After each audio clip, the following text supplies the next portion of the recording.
All right, so here's a good question. How do I know my shoulders are tight? All right, so here's a quick little objective measure you can try to use to see how tight your shoulders really are, right? So first, as I'm seeing, is how well does your shoulder move into flexion? They're supposed to be 180 degrees is your normal, right? And so what most people do is they raise their arm like, hey, I got it, because this humerus bone is going to be up and down, right? But here's the sneaky part, is that are you really moving through the shoulder or are you moving through the spine? And most people move through the spine, right? So we're going to use the wall to be able to differentiate between the two. So what I'm going to do here is I'm going to stand up against the wall, heels against the wall. I'm going to go into a posterior pelvic tilt to flatten out my spine, right? And then I'm going to raise my arm over my head. So let's say if I didn't do the spine component, right? And just let this back arch, right? And I can raise my arm, I can touch that index finger right onto that wall, right? But let's say if I were to now flatten out that spine a little bit more, try not to move the spine at all and just arm motion. That's a little different now. So what I'm doing is locking out different body parts and just isolating shoulder motion only, right? And that's not 180 anymore, right? But if I let that back pop off, guess what? The 180, right?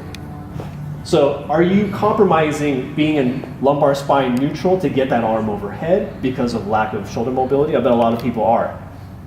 So that's one thing I want you to do is, can you flatten out your back, heels against the wall, keep this head close to the wall also, and then bring that shoulder blade, let's bring that elbow joint close to the ear to assess shoulder flexion, right? That's one.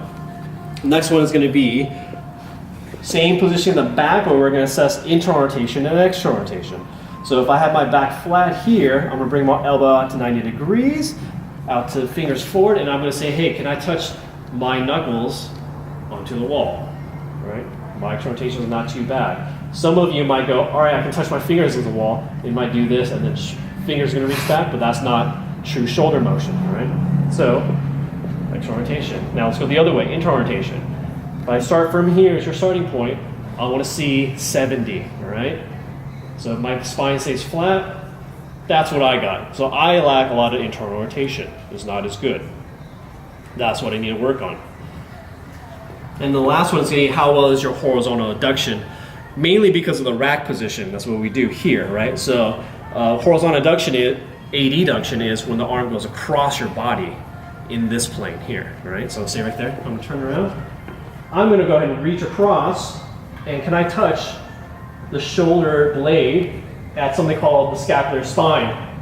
Scapular spine is this bony point right through here, right on the shoulder blade. Can I actively touch that without having to use this other hand to push my elbow, all right? So how easy can I touch that, all right? If you can touch that, that's even great. Can you even go farther? Can you get to the point where maybe the first knuckles are touching that spine, or is it the knuckles? That's a little bit harder for me right through there, okay? But that's a quick, really easy, quick and dirty assessment to really look at how much shoulder range motion you have. And I would like all those to be normalized.